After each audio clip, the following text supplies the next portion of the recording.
నమ్మకం ఉన్నోడిని నమ్మినోడిని మోసం చేయొద్దు అంటుంటారు. మన కోసం నిలబడ్డ వాడికి భరోసాగా ఉండాలి అంటుంటారు. కానీ అవసరం ఉన్నన్ని రోజులు మనం తిప్పుకొని అవసరం తీరాక ఎంచక్క ఆయనను పక్కన పెడితే వాళ్ళను తరిమేస్తే ఆ బాధ ఎలా ఉంటుంది? అందులో ఏజ్ చాలా వచ్చేసి ఏళ్ళకేళ్ళు కష్టపడ్డ వాళ్ళను పక్కన పెడితే రాజకీయాల్లో ఎలా ఉంటుంది? ఒళ్ళు మండిపోతుంది. అవును, ఇలాంటి పరిణామాలు ఇలాంటి పరిస్థితులు రాజకీయాల్లో అనేకం చూసే ఉన్నాం. కానీ ఆంధ్రప్రదేశ్లో తాజాగా కూటమి సర్కార్ తెలుగుదేశం పార్టీలో క్రియాశీలక వ్యక్తి, అతిపెద్ద వికెట్గా ఉన్న వ్యక్తి ఇప్పుడు తాజాగా అవమానానికి గురవుతున్నారు, బాధకు గురవుతున్నారు. ఏకంగా తరిమేసే కార్యక్రమానికి శ్రీకారం చుడుతున్నారని తెలిసి ఇబ్బందుల్లో గుడ్ బై చెప్పే పరిస్థితికి వచ్చేస్తున్నారు. ఇంతకీ ఆ మనిషి ఎవరు? ఆయనే తెలుగుదేశం పార్టీకి సంబంధించిన సీనియర్ రాజకీయ నాయకుడు యనమల రామకృష్ణుడు. యనమల రామకృష్ణుడు మామూలు వ్యక్తి కాదు. తెలుగుదేశం పార్టీ ఆవిర్భావం నుంచి కూడా చాలా ముందు నుంచి కూడా ఉన్న వ్యక్తే. చాలా రోజులుగా ఎమ్మెల్సీగా అవకాశం ఇస్తామంటూ చెప్పి ఏకంగా రాజకీయంగా తనను పక్కన పెడుతున్న తీరును తాను ఇప్పుడు జీర్ణించుకోలేకపోతున్నారట. ఎమ్మెల్సీ పదవి రెన్యూవల్ చేయకపోవడం ఇప్పుడు అసంతృప్తికి కారణమైంది. సీనియర్ నేతగా ఉన్న యనమల రామకృష్ణుడు ఇప్పుడు చంద్రబాబు నాయుడు గారిపై చాలా ఆగ్రహం వ్యక్తం చేస్తున్నారు. సీనియర్ నేత అయిన ఈయన తనను అవమానకరంగా సాగనంపడం చాలా దుర్మార్గం అంటున్నారు లోలోపన తెలుగుదేశం పార్టీకి సంబంధించిన వ్యక్తులు. రాజకీయాల నుంచి తనకు బలవంతంగా అవమానకరంగా రిటైర్మెంట్ ఇవ్వడంపై టీడీపీ సీనియర్ నేత యనమల రామకృష్ణుడు ఆగ్రహంతో రగిలిపోతున్నాడు. ఎమ్మెల్యేగా, మంత్రిగా, ఎమ్మెల్సీగా తెలుగుదేశం పార్టీకి దశాబ్ద కాలంగా సేవలు అందిస్తున్న వ్యక్తి యనమల రామకృష్ణుడు మరికొన్నాళ్ళు ప్రజాప్రతినిధిగా కొనసాగాలని భావించారట. ఇటీవల ఆయన తన రాజకీయ భవితవ్యం గురించి మాట్లాడుతూ చంద్రబాబు అవకాశం ఇస్తే రాజ్యసభకు వెళ్తానని, లేకపోతే రాజకీయాల నుంచి విరమించుకుంటానని చెప్పారు. అయితే ఆయనకు ఎమ్మెల్సీ పదవినే రెన్యువల్ చేయలేదు. దీంతో చంద్రబాబు తనను పూర్తిగా అవమానించినట్లు అవుతుందని యనమల భావిస్తున్నారు. ఎప్పుడు కూడా చంద్రబాబు వెన్నుపోటుదారుడు అని బయట అంటుంటారు. ఇదిగో ఇప్పుడు చవి చూసావా యనమల అంటున్నారు చాలామంది. ఇప్పటి వరకు తనను వాడుకొని చివరి దశలో అవమానకర రీతిలో ఆయన్ను వెనక్కి పంపడం దారుణం అంటున్నారు టీడీపీ నేతలు. శాసన మండలిలో తన సభ్యత్వానికి ఆఖరి రోజు అయిన మంగళవారం ఆయన సభకు పూర్తిగా గైర్హాజరయ్యారు. 7 సభ్యుల పదవీకాలం మంగళవారంతో ముగియడంతో మండలిలో వారికి వీడ్కోలు కార్యక్రమం నిర్వహించారు.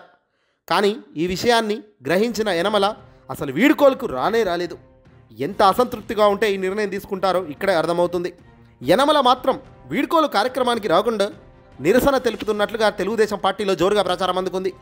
ముఖ్యమంత్రి, ఇతర ముఖ్య ప్రజాప్రతినిధులు, ఎమ్మెల్యేలు, ఎమ్మెల్సీలతో మంగళవారం గ్రూప్ ఫోటో కార్యక్రమం ఉందని ముందే చెప్పినప్పటికీ యనమల రామకృష్ణుడు గ్రూప్ ఫోటో నాకు అక్కర్లేదు అంటూ రాలేదు. చంద్రబాబు, ఇతర టీడీపీ నేతలతో గ్రూప్ ఫోటో దిగేందుకు ఆయన అసలు ఇష్టపడలేదు. దీంతో ఆయన ఏ స్థాయిలో అవమానకరంగా ఫీల్ అయ్యారా అనే దానికి ఇక్కడే అర్థం పడుతుంది. రాజకీయాల్లో మన కోసం పనిచేసిన వారిని, మన కోసం నిలబడ్డ వారిని, మన కోసం ముందుండి నడిచిన వాళ్ళను ఖచ్చితంగా మర్చిపోకూడదు. అలా మర్చిపోతే మన రాజకీయ భవితవ్యం మనం తగ్గించుకున్నట్టే అవుతుంది. చంద్రబాబు నాయుడు గారు మొదటి నుంచి ఇంతే. తనకు అవసరం ఉన్న వాళ్ళను లేపడం, అవసరం తీరాక వాళ్ళని తీసి పక్కన పెట్టడం, వాళ్ళను అవమానకరంగా వాళ్ళని హింసించడం చంద్రబాబుకు వెన్నెతో పెట్టిన విద్య. ఈ విద్యలో యనమల రామకృష్ణుడు ఇప్పుడు ఆవిరైపోయాడు. యనమల రామకృష్ణుడు చాలా కాలం నుంచి చూస్తున్న నాయకుడే అయినప్పటికీ చంద్రబాబుకు ఇప్పుడు అక్కర్లేదు. చంద్రబాబు ఇప్పుడు వేరే గ్రూప్ జాయిన్ అయ్యారు కాబట్టి చంద్రబాబుకు ఈయన అవసరం లేదు. ఇలా ఉంటుంది చంద్రబాబు గారి వీడ్కోలు. వరుసగా 6 సార్లు ఎమ్మెల్యే, 2 సార్లు ఎమ్మెల్సీ, 1 సారి స్పీకర్, పైగా మంత్రి పదవి కూడా దక్కించుకున్న వ్యక్తి యనమల రామకృష్ణుడు. తెలుగుదేశం పార్టీలో మొదటి నుంచి ఉన్న యనమలకు చంద్రబాబు చేసిన గొప్ప సత్కారం ఇది అని చెప్పవచ్చు. తాజాగా ఆయన కూతురు ఎమ్మెల్యే బంధువులకు మంచి స్థానాలు దక్కినప్పటికీ తనకు ఒక్కసారిగా ప్రాధాన్యం తగ్గించడం, అది కూడా దారుణమైన స్థాయిలో తనను అవమానకర రీతిలో తనను వెనక్కు పంపించడం అంటే అవమానమే కదా. ఏళ్ళకేళ్ళు కష్టపడ్డ వాళ్ళు లాస్ట్గా వాల్యూసే చూస్తారు. మరి ఆ వాల్యూసే లేనప్పుడు ఇక రాజకీయాల్లో ఉండడం ఎందుకు? అందుకే త్వరలో ఆయన రాజకీయాలకే స్వస్తి చెప్పబోతున్నట్టు తెలుస్తుంది. రాబోయే కాలంలో తెలుగుదేశం పార్టీకి రాజకీయాల నుంచి విముక్తి పలుకుతూ యనమల రామకృష్ణుడు గుడ్ బై చెప్పేసే ఆలోచనలో ఉన్నాడు. ఈలోపు చంద్రబాబు తన మార్క్ వెన్నుపోటు రాజకీయం యనమల మీదకు ప్రయోగించేస్తారా, లేదంటే యనమలను బుజ్జగించి ఏమైనా ఆపుకుంటారా అన్నది చూడాలి. ఏదేమైనా రాజకీయంలో ఇంతకన్నా దారుణం మరొకటి లేదు అనే తట్టుగానే చంద్రబాబు అడుగులేస్తున్నారు. బహుశా ఇవన్నీ కూడా పవన్ కళ్యాణ్ గమనిస్తూ ఉండాలి. చంద్రబాబు నాయుడు లాంటి వ్యక్తులు ఎంతటి పెద్ద వ్యక్తులనైనా తీసి పక్కన పెడతారన్నది గ్రహించగలగాలి. యనమల రామకృష్ణుడు అనే వ్యక్తి ఏళ్లకేళ్ళు దశాబ్ద కాలంలో పాటు టీడీపీలో ఉన్నప్పటికీ, పెద్ద లీడర్గా అవతరించినప్పటికీ ఈరోజు ఆయనకు అతిగతి లేకుండా తీసి పక్కన పెట్టేస్తున్నారు.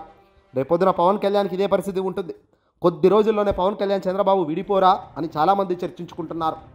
ఏ పొత్తు ఎక్కువ రోజులు ఉండవు. సొంత వాళ్ళే కొట్టుకుంటున్న కాలంలో నడుస్తున్న యుగం ఇది. అలాంటిది రాజకీయాల్లో ఇద్దరు వ్యక్తులు కలిసి ఏళ్ల పాటు నడుస్తారంటే వినడానికి చాలా కామెడీగానే ఉంటుంది. ఇప్పటికే పవన్ కళ్యాణ్ చాలా తగ్గుతూనే ఉన్నారు. ఇంకా తగ్గుతూనే ఉంటే మాత్రం జనసేనకు సంబంధించిన కార్యకర్తలు ఊరుకోరు. పార్టీ పరంగా ఖచ్చితంగా ఎదగాలంటే ఒదగాలి. ఆ ఒదగడంలో కూడా అసలు కిక్ ఉండాలి. ఆ కిక్ లేకుండా భజన చేస్తూనే ఉంటామంటే ఖచ్చితంగా ఇబ్బందికరమైన పరిస్థితులు వస్తాయి. ఏదేమైనప్పటికీ ఈరోజు టీడీపీకి సంబంధించి అతి పెద్ద వికెట్గా ఉన్న యనమలనే వెళ్ళిపోయే పరిస్థితికి వచ్చిందంటే రాబోయే కాలంలో టీడీపీని ఎంతమంది వీడుతారో చూడాలి. సహజంగా అధికారంలో లేని పార్టీ నుంచి బయటకు పోతుంటారు, కానీ అధికారంలో వచ్చి కూడా మంచి స్థానం లేదని బయటకు పోయే వాళ్ళు ఇదిగో ఇక్కడి నుంచే ప్రారంభమవుతున్నారు.